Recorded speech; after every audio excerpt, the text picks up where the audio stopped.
come back to the mortgage originator and say, have a conversation with my client. He's interested in purchasing a property and he is self-employed.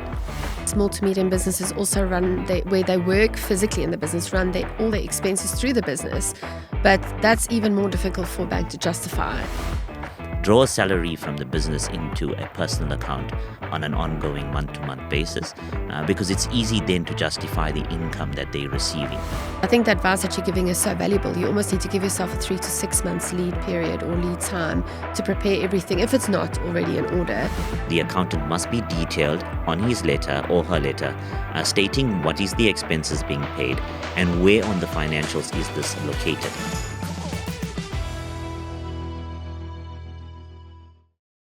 Dinesh, thank you so much for joining us once again at Real Talk SA. We loved having you, so we decided to have you back again. And today we would really like for you to share your expert advice on a scenario where I'm self-employed and I would like to buy a property. Wonderful. And thank you for having me back. It's nice to be back here. Self-employed is a big topic. It's a big topic. We have lots, especially in KZN in particular. I think my office currently has just over 30% or 35% of self-employed applicants. Now, this question often arises from real estate partners where suddenly on a Monday morning we receive the sales agreement and we see it's a self-employed customer. We contact the client only for the client to say, I am self-employed and I request financial statements. And the customer looks at me and says, I don't know what financial statements mean. Are you talking about bank statements? Are you referring to statements that I have to prepare? Please let or enlighten me. Now, I think it's important that real estate partners and clients are aware that when you're purchasing a property, when you're self-employed, you are going to require to have 2 years financial statements prepared. Now, there's different types of self-employed customers as well. There's self-employed customers in respect of your PTY limiteds, your old CCs that were available. Then you get your sole proprietors, a one-man band operation that's operating. The requirements are slightly different, but in general, it's mainly your PTY or your company that is looking to purchase. In that aspect, the customer needs to have 2 years financials. That 2-year financials should not exceed 6 months from the date of application. So to simplify this, it will mean that when you're applying for a bond, the financial statement dated should not be more than 6 months old. So in the event, and I know most financial year and periods for companies go between the 1st of March to the 28th of February the following year. And if you're applying in October, it's past 6 months of the financial year. In that sense, management accounts would be required. Management accounts are very similar to financial statements, but it gives the bank an overview of what's happening in the business in the current financial year. Now, again, in this topic becomes a bit of a slight contention or a bit of a problem in the sense that customers often under-declare on their financial statements versus what they get on a letter of drawings. So the accountant very easily gives us a letter of drawing, says the customer earns an X value, and on the financial statements, it does not reflect. So it's important for the customer to discuss their needs with the accountant before entering into a purchase or before getting into the market to buy. It's also important that before the real estate partner signs on that agreement is to find out from the customer whether you meet the criteria. Alternatively, come back to the mortgage originator and say, have a conversation with my client. He's interested in purchasing a property and he is self-employed. We can then discuss the requirements with the client, tell him what is needed, and then guide them throughout the process that is there. Most accountants have documents prepared already if the financial year has passed. And should this not be available, then I suggest that the customer sits with an accountant and discuss where's their needs and what is their needs to purchase and how much they're willing to. Again, a budget would become important like we discussed in the last episode. No, exactly. And I can talk to that because we recently purchased a commercial property in the business, but you have to have all your ducks in a row, if I can say that, in terms of your paperwork. So our purchase fell in the middle of a financial year, which was quite difficult because not only did they want to see the 2 years financials, but also management accounts for 6 months. So you choosing your accountant wisely is also another good piece of advice that I can personally give someone.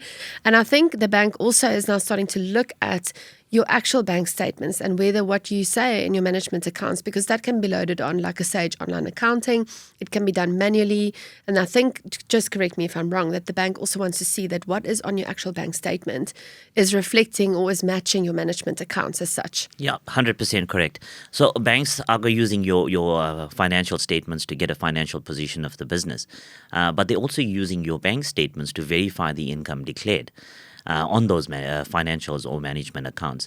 And that's why they call for these documents. They want to verify that the information is correct. Now, I know some companies do have losses within the companies. Things like that can be motivated around the depreciation within the business, which is not actual money that's going off the business, but it's discussions that can be had with the client. But I think it's important, and if I had to give one advice to self-employed clients, I would tell them to draw a salary from the business. Draw a salary from the business into a personal account on an ongoing month-to-month basis because it's easy then to justify the income that they're receiving as opposed to some companies or smaller companies, small to medium enterprises, actually just look at the profits and then they say, I'm going to draw off the profits that is there. When people get into the habit of taking out a salary from a business, it's easier for the bank to manage or the bank to vet that application and then approve a customer for a home loan. Because I think a lot of, like you're saying, small to medium businesses also run, where they work physically in the business, run all their expenses through the business. But that's even more difficult for a bank to justify.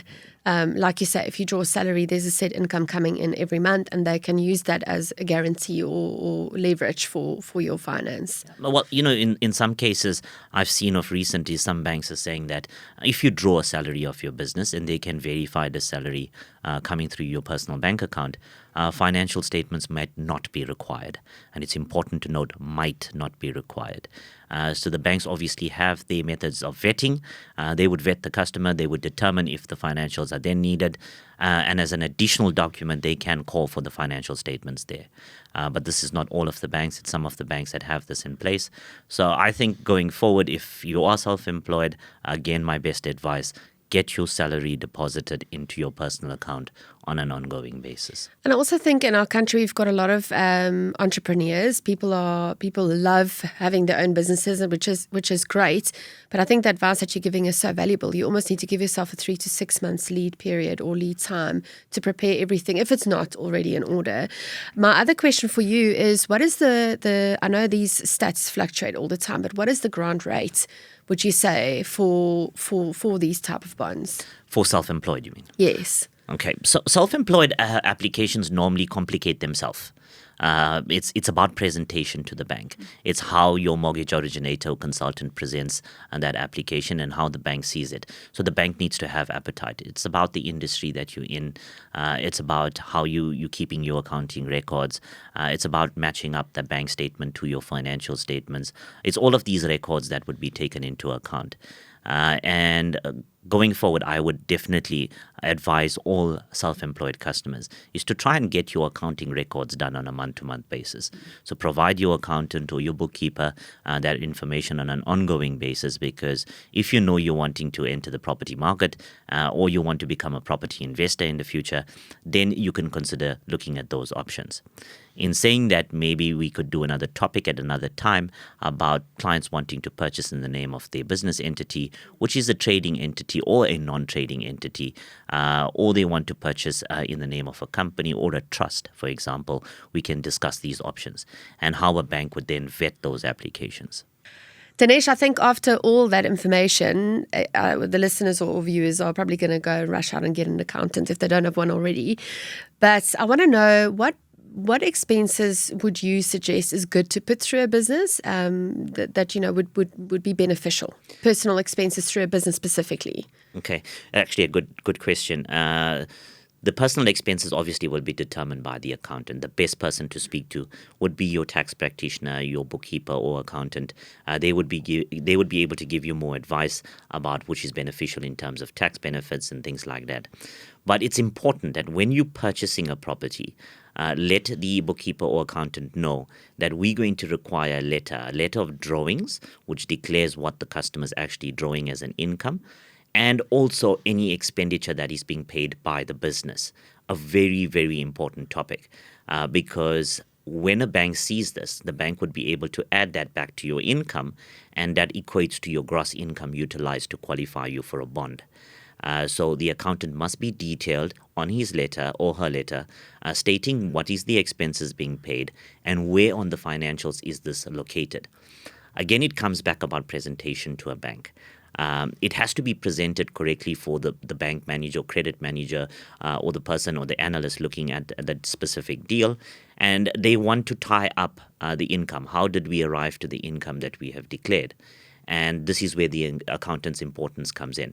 But specific expenses can be discussed with the accountant. I know there are tax benefits in certain expenditures being paid, so maybe that discussion can happen with their accountant.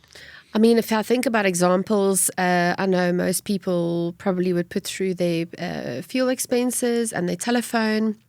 Am I right in saying that whatever that comes to on a monthly basis would then be added back on, and the bank would look at that as income? Correct. When you apply. So whatever the business is paying for, any expenditure that the business is paying for is added back to your income. Because when we prepare an income and expenditure, or when the customer is completing an application form, there's an income and expenditure declared. The client needs to be cautious. For example, let's just say the business is paying for their fuel. And on the income and expenditure, the customer repeats that expense and puts down fuel expenditure at that value. All we're doing is we're duplicating it. There's lots of duplication in terms of expenditure that customers declare on their own. And again, this is why it's advisable to sit with a mortgage originator, is because sometimes customers declare an expenditure for groceries, hypothetically, and they're using their credit card in order to pay for groceries. But then they're also putting an installment for the credit card, which then duplicates the expenditure that's there. So during that consultation with a mortgage originator, they'll be able to decipher. But more importantly, only if the accountant has declared it on his or her letter that these are the expenses being paid from the business, then only we would know about it. Alternatively, we wouldn't have any idea. Yeah, exactly. I think, after hearing all of that, all those tips and tricks, I would really encourage the listeners to just call you before they do anything else.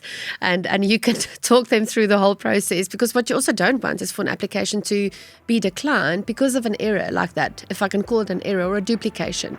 So guys, get in touch with Dinesh. He is your go-to person. And thank you again for coming a second time. And I'm sure it won't be the last. Have a wonderful day, and thanks so much for joining us. Thank you, Mia. Thank you for having me.